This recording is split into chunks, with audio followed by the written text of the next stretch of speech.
You come into the world not in a warm nest or a mother's embrace, but as one of countless tiny eggs drifting in the ocean's currents. No one tucks you in, no one waits to guide you. You are a Moray Eel, and your birthright is independence. The coral reef around you bustles with life, but it is also a gauntlet of dangers. Fish with gaping mouths patrol the shallows. Shrimp snap their claws like impatient drummers. Even your fellow hatchlings may vanish in a blink, swallowed by hungry mouths.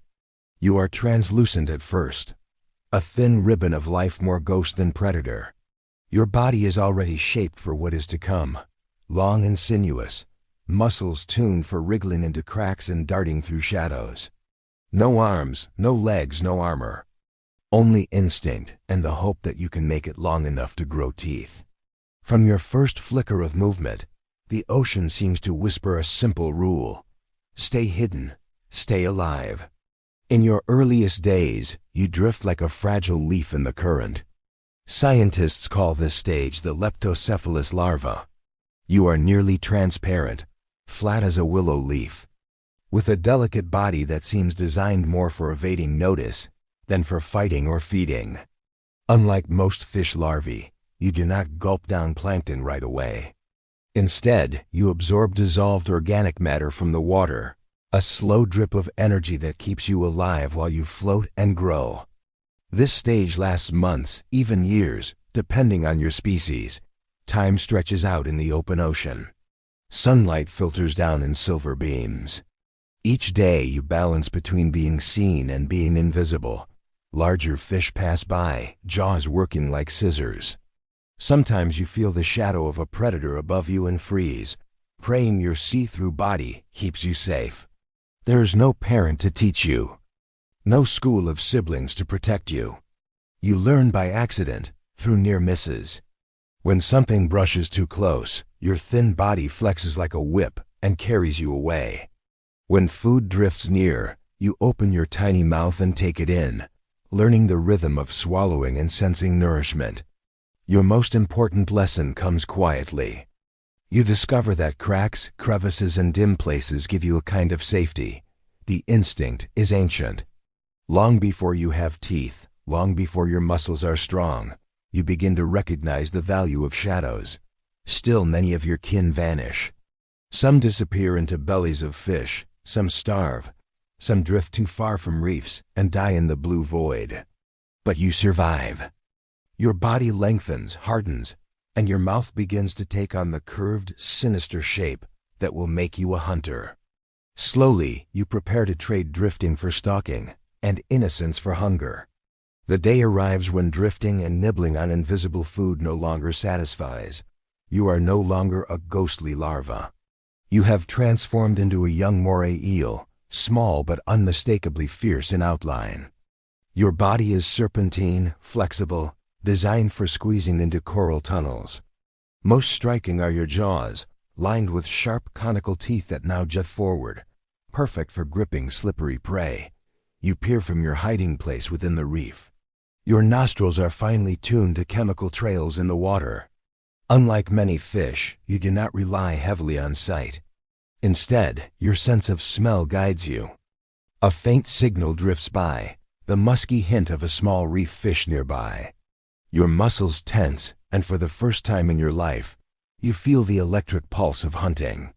You slide forward, body weaving like a ribbon through coral. The prey appears, a juvenile damselfish, distracted while nipping algae. Instinct surges. You launch. Your jaws clamp down, but something else happens that startles even you. Inside your mouth, a second set of jaws snaps forward. This is your secret weapon, the pharyngeal jaws, rare in the animal kingdom. They shoot out from your throat like a spring-loaded trap, seize the prey, and drag it back into your gullet. The damselfish never stood a chance. Excitement courses through your body. You do not savor with taste buds the way humans do. For you, satisfaction comes in the sensation of a full stomach and the assurance that you can kill. Digestion begins immediately. Powerful enzymes dissolve flesh and bones, converting your prize into the fuel that will help you grow. Your metabolism, slower than that of many other predators, allows you to go days without another meal, but the thrill of this first hunt lingers. There was fear in you when you lunged. What if you missed? What if a bigger predator noticed you while you chased? But the outcome was success, and with success comes confidence. From now on, you will never again be a drifting leaf. You are a hunter, a master of ambush, a creature whose life will unfold in the labyrinth of coral caves, where shadows are your allies and hunger your constant companion. Growth comes swiftly in the reef, though never without risk. Your body stretches longer, your muscles coil with greater strength, and your skin thickens into a slick armor of mucus. Unlike scales that cover many fish, you rely on this slimy coating for both protection and camouflage. It makes you harder to grasp if a predator lunges, and it shields your skin from parasites and infections. Your face elongates into a pointed snout. The teeth sharpen, curved like fishhooks, ideal for holding on to prey that thrashes and wriggles. Inside, your pharyngeal jaws become even more efficient, snapping forward with mechanical precision. Every meal you take builds more power into your frame. But growth is not without discomfort. Muscles ache as they expand. Your skin occasionally scrapes against jagged coral as you squeeze through tunnels that once fit you easily but now feel tight. Sometimes you wonder if you will burst your own hiding places. Yet the reef is a labyrinth, and for every crack you outgrow, another awaits. You notice new changes in your senses too. The tubular nostrils at the tip of your snout sharpen your ability to detect faint odors carried on the current. A wounded fish 2 caves away becomes a whisper you can hear.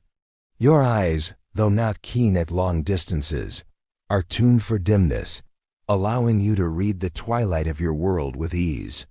Of course, greater size draws greater danger.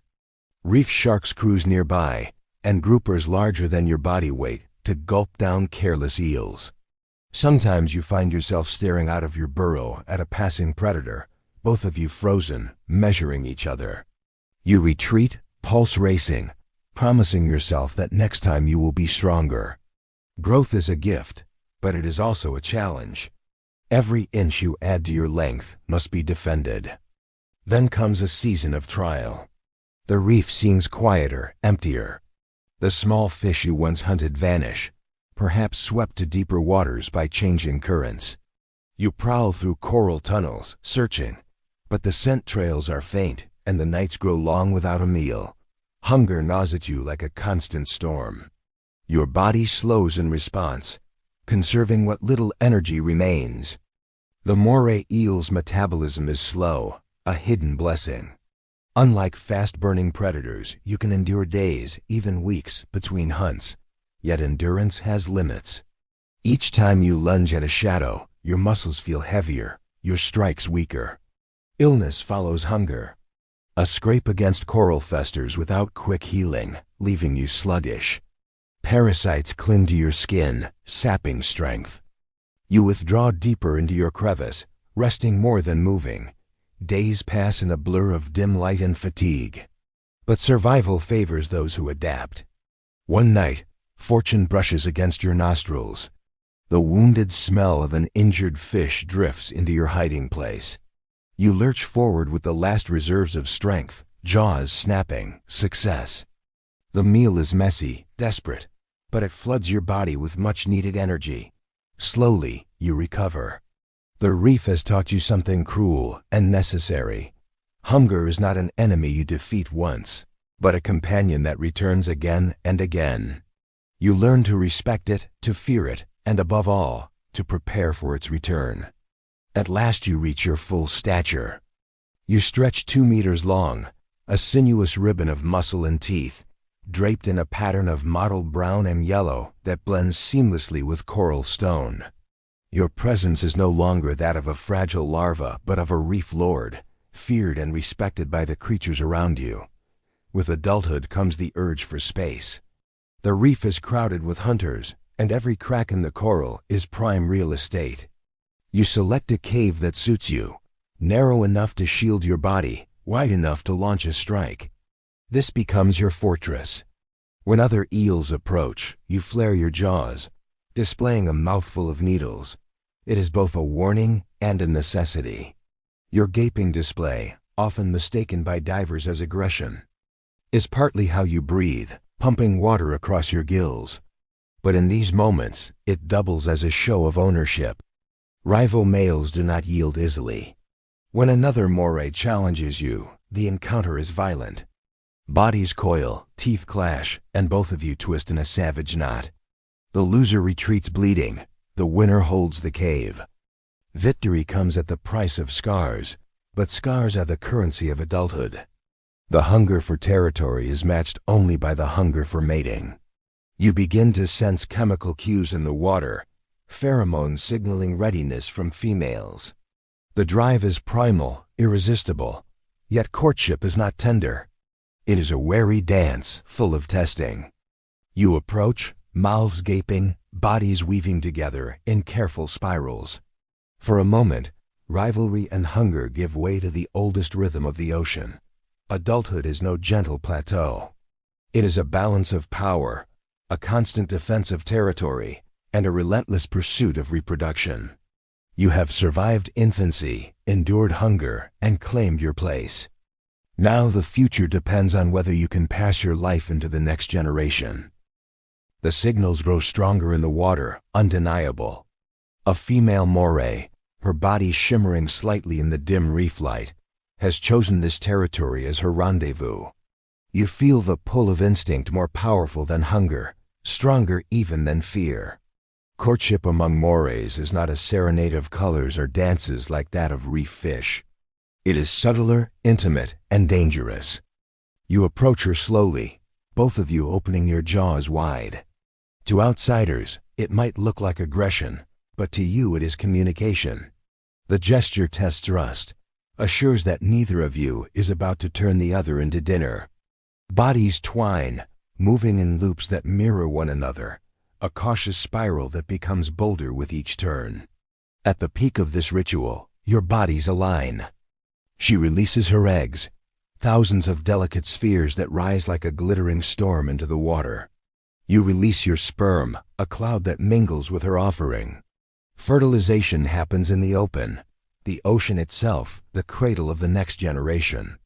There is no nest to guard, no mouthbrooding to perform, no tender care to offer.